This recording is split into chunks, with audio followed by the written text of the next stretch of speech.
बिस्मिल्लाहिर्रहमानिर्रहीम। अस्सलाम वालेकुम स्टूडेंट्स एंड व्यूवर्स, कैसे हैं आप स्टूडेंट्स? काफ़ी देर के बाद आज हाज़िर हुआ हूँ। दरअसल कुछ ज़ाती मसरूफियात की वजह से अपलोड नहीं कर सका। इंशाअल्लाह ताला अज़ीज़ कोशिश करेंगे अब दोबारा रेगुलर हो जाएँ। तो आज हम गेस्ट पेपर का आगाज़ कर रहे हैं आज से। सारे सब्जेक्ट्स के गेस्ट पेपर बारी-बारी आ जाएँगे। अभी तो बीकॉम के पेपर चूँकि बहुत करीब आ गए हैं, तो बीकॉम के पेपर्स जो है वो उससे हम बात का आगाज़ करेंगे। बीकॉम 1 का आज पेपर इंशाअल्लाह ताला अज़ीज़ आपको गेस्ट पेपर के तौर पर दे रहा हूँ और फौरी तौर पर इंशाअल्लाह ताला अज़ीज़ इसके बाद जो है वो हम बीकॉम 2 का भी स्टूडेंट्स, पहले मैं आपको ये बता दूं कि हमारा बीकॉम का जो पेपर होता है वो 3 हिस्सों पे मुश्तमिल होता है। 40% माइक्रो होता है, 40% मैक्रो और 20% इकोनॉमिक सिस्टम। माइक्रो में आपको 2 सवाल करने होते हैं, 4 प्रेजेंट करते हैं हम। इसी तरीके से मैक्रो में भी आपको 4 सवाल देंगे, 2 करेंगे और सिस्टम ऑफ इकोनॉमी में आपको 2 सवाल दिए जाएंगे और 1 करना है आपने। तो आइए स्टूडेंट्स, क्वेश्चन नंबर 1 है हमारे पास। What are the characteristics of indifference curves? Explain the equilibrium of a consumer with the help of ICs. Student ख्याल रखिएगा कि खुदूद अदम तरजीह का सवाल जो है वो कभी कभी अकेली खुसूसियत पूछ लेता है और कभी कभी इसके साथ जो है वो सार्फ का तवाज़ुन भी पूछ लेता है। असर आमदनी, असर कीमत, मतबादल असर अलग अलग भी पूछ लेता है और इकट्ठा भी कभी कभी पूछ लेता है। और अगर आप इकट्ठा पूछता है तो तीनों का डायग्राम एक ही बन सकता है, और अगर आप बना सकते हैं तो बना अलग अलग भी बना लें, इससे कोई फर्क नहीं पड़ेगा। तो स्टूडेंट्स, क्वेश्चन नंबर 2 है हमारे पास। देखिए आपकी स्क्रीन पर खत तलब की जो लचक की पैमाइश जो है वो उसके कैसे की जाती है। तो यहाँ इलास्टिसिटी ऑफ डिमांड जो है वो कैसे नापी जाती है किसी चीज़ की। तो कानूनी तलब का सवाल भी इसके साथ ही आ जाता है, और कभी कभी वो change in demand and change in quantity demanded का सवाल भी साथ ही एडजस्ट कर देता है। तो ये 2 सवाल मिला कर दे देता है, एक तो तलब की लचक की पैमाइश और फिर इसके जो डिफरेंसेस आ जाते हैं कभी कभी कि चेंज इन डिमांड और चेंज इन क्वांटिटी डिमांडेड में फ़र्क क्या होता है। तो स्टूडेंट, क्वेश्चन नंबर 3 आपकी स्क्रीन पर आ गया।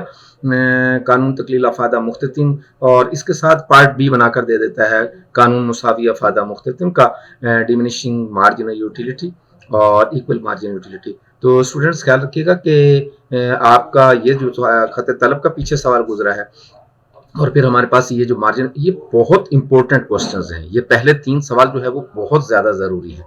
और मैं आखिर पर आपको ये भी बताऊंगा कि अगर आप कौन कौन से चैप्टर्स जो हैं वो कर लें तो वो ज़्यादा अच्छा हो जाएगा इंशाअल्लाह ताला अज़ीज़।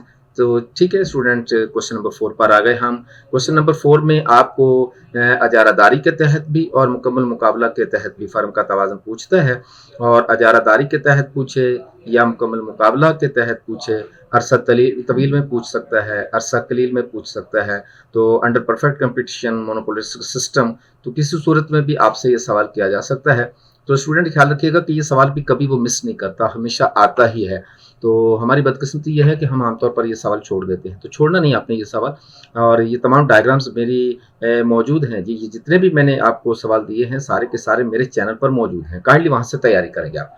और क्वेश्चन नंबर 5 आ गया। शॉर्ट नोट लिखना होता है, लॉ ऑफ रिटर्न आ जाता है, कॉस्ट ऑफ प्रोडक्शन आ जाता है, आइजो पॉइंट आ जाता है, कंडीशनल परफेक्ट कंपटीशन का, मैक्रो माइक्रो का फ़र्क पूछ लेता है, प्राइस डिस्क्रिमिनेशन पूछ लेता है। तो ये 5-4 जो है वो मैंने डिफरेंसेस दिए हैं, इनमें से किसी 1 या 2-3 दे देगा और कोई एक आपने हल करना है। ख्याल रखिएगा स्टूडेंट, ये जो डिफरेंसेस का सवाल होता है इसको शॉर्ट ना समझा करें। अगर वो 2 समझते हैं तो इसका मतलब है कि वो आपको 10-10 नंबर के 2 सवाल पूछ रहा है। तो अब आते हैं स्टूडेंट, आपकी स्क्रीन पर मैक्रो इकोनॉमिक्स शुरू हो गया। मैक्रो इकोनॉमिक्स या कुल्ली मुआशियात में क्वेश्चन नंबर 1 जो है वो कौमी आमदनी और उसके तसव्वुरात के मुतालिक पूछता है, और साथ ही उसके पैमाइश के मुख्तलिफ तरीके भी पूछ लेता है। Methods of measurement of national income भी पूछ लेता है और कॉन्सेप्ट्स ऑफ नेशनल इनकम भी पूछ लेता है। बहुत मशहूर सवाल है, तकरीबन हर साल ही आता है। मुख्तलिफ तरीक़ों से पूछता है, वो पूछने का अंदाज़ उसका ज़रूर डिफरेंट हो जाता है, लेकिन मिस नहीं करता वो सवाल। क्वेश्चन नंबर 7 आपकी स्क्रीन पर आ गया स्टूडेंट। क्वेश्चन नंबर 7 में है कौमी आमदनी के तवाज़ुन की सतह कैसे मालूम होती है और कौन कौन सी चीज़ें जो है उसको डिटरमिन करती हैं। इसके साथ साथ वो अफराती रखना और तफरीती रखना भी पूछ लेता है कभी कभी, और ये भी पूछ लेता है कि इन्फ्लेशनरी और डिफ्लेशनरी गैप्स को कैसे पुर किया जा सकता है, इसको फिल कैसे किया जा सकता है। तो स्टूडेंट, ये जो है आपका कौमी आमदनी की तवाज़ुनी सतह का जो सवाल है, इसमें दरअसल जो है वो केन्स की थ्योरी भी क्लियर करता है, ख्याल रखिएगा। और कौमी आमदनी की तवाज़ुनी सतह जो है वो एक शोबी इकोनॉमिक्स 2 में, 3 में, तो वेरियस, काइंडली मेरे चैनल पर जाके देखिएगा, बड़ी डिटेल में ये वीडियोस मौजूद हैं सारी की सारी।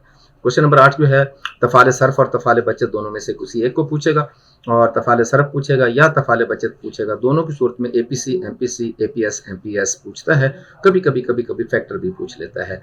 तो स्टूडेंट तफाले सर्फ और तफाले बचत दोनों में से दोनों नहीं आते, कोई सा एक सवाल पूछता है आपसे, जो भी आपसे पूछता है तो देख लीजिएगा स्टूडेंट, ठीक है। तो ये मैं बार बार बता रहा हूँ, हर सवाल पे बता रहा हूँ कि ये तमाम क्वेश्चन मेरे चैनल पर मौजूद हैं बड़ी डिटेल के साथ, चैनल पे चले जाइएगा। उसके बाद क्वेश्चन नंबर 9 है हमारे पास, मल्टीप्लायर और एक्सेलरेशन जो है वो ये क्या है, और कभी कभी एक न्यूमेरिकल भी पूछ लेता है, वो कहता है कि c is equal to this और s is equal to this, तो मल्टीप्लायर को फाइंड आउट करना। ये सवाल भी मेरे चैनल पर मौजूद है, प्लीज़ उसको जाके देखिएगा, बड़ी डिटेल में ये बात भी सवाल, कई न्यूमेरिकल मैंने वहाँ समझाया हुआ है, उनमें से एक दो न्यूमेरिकल कर लेंगे आप तो इंशाअल्लाह ताला अज़ीज़ आपका ये जो सवाल जो है वो बड़े आसानी से हल हो जाएगा। तो स्टूडेंट बस तैयारी करें, इंशाअल्लाह ताला अज़ीज़ अल्लाह बेहतरी करेगा। क्वेश्चन नंबर 10 पे आ गए हम। क्वेश्चन नंबर 10 में शॉर्ट नोट जिस तरह माइक्रो में पूछता है ऐसे ही मैक्रो में भी शॉर्ट नोट पूछता है। तो ये 4-5 हैं, मालियाती पॉलिसी के मकासद और इसके औजार क्या होते हैं, खुद मुख्तार सरमायाकारी, तरगीब याफ्ता, ऑटोनोमस और इंड्यूस्ड इन्वेस्टमेंट, बहुत इंपॉर्टेंट है ये। और कभी कभी उसने ये भी पूछा है कि MEC marginal efficiency of capital क्या होता है, और कारोबारी चक्कर या तिजारती चक्कर या इसके मुख्तलिफ मराहल आप जानते हैं, 4 मराहल हैं इसके, ये भी पूछ लेता है। ये 10 सवाल हो गए माइक्रो के 5। तो स्टूडेंट अभी चलते हैं पार्ट 3 की जानिब, सिस्टम्स ऑफ इकोनॉमी में। इसमें वो आमतौर पर सरमायादाराना निज़ाम और इस्लामिक सिस्टम ऑफ इकोनॉमी के बारे में ही बात करता है। इन दोनों का कभी कभी कंपैरिजन पूछ लेते हैं और कभी कभी खुसूसियात। तो स्टूडेंट ये था हमारा आज का गेस्ट पेपर। जाने से पहले चैनल को सब्सक्राइब कर दीजिएगा, शेयर और लाइक कर दीजिएगा, बेल आइकन जरूर प्रेस कर दीजिएगा। इंशाअल्लाह ताला बहुत जल्द जो है वो आईकॉम के गेस्ट पेपर जो है वो तमाम के तमाम वो भी हम अपलोड कर रहे हैं, और आईकॉम के गेस्ट पेपर कोशिश कर रहा हूँ कि तमाम सब्जेक्ट्स के हो जाएं। ठीक है स्टूडेंट्स, अल्लाह हाफिज़, टेक केयर।